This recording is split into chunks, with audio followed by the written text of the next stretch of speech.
Sempre hem tingut animals de companyia, de tot tipus. Quan s'acostava ja el temps de jubilació, doncs es vam implicar més. Sobretot el Jordi.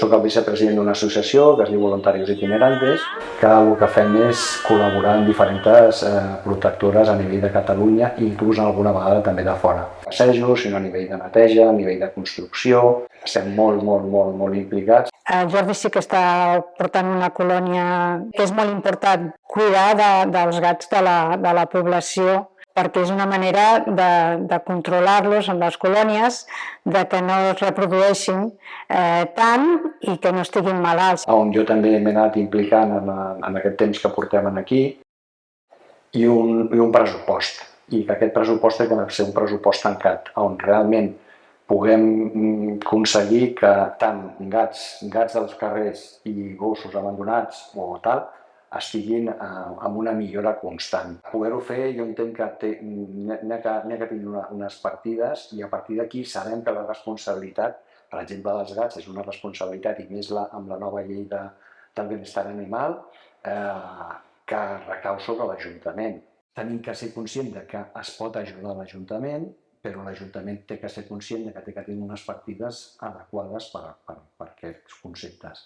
A part d'això, una mancança important dins del poble que els gossos necessiten un espai d'esbarjo, una zona lúdica pels animals, que necessitem a nivell no solament dels animals, sinó de les persones. Normalment la gent que tenim animals, que tenim gossos, als passejos i tal, comences a conèixer moltíssima més gent del carrer que el que no té animals.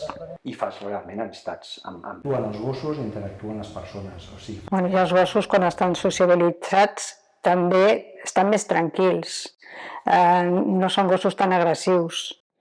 La platja la tenim molt prohibida durant molts mesos als gossos, no? Els agrada molt gaudir de la platja, els encanta la platja. I a vegades tenim el concepte de que els gossos embruten la platja.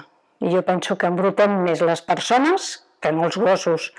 I són les persones que tenim els gossos, que són els que tenim que recollir, però entenc que hi hagi persones que millor que tinguin por d'estar al costat dels gossos a la platja i comencen a haver molts pobles i municipis que tenen les seves pròpies platges per als gossos i no embruten més que qualsevol persona. El pipicant és una forma d'expressar on té que anar el gos a fer les seves defecacions. Es veu com el vàter dels gossos. A nosaltres ens agrada parlar més d'espai lúdic. És un lloc on realment el gos també pot fer les seves necessitats, però aquest espai té que ser un espai com Déu mana, que tingui els seus serveis d'aigua, un tipus de ballet especial i un lloc on puguin realment jugar.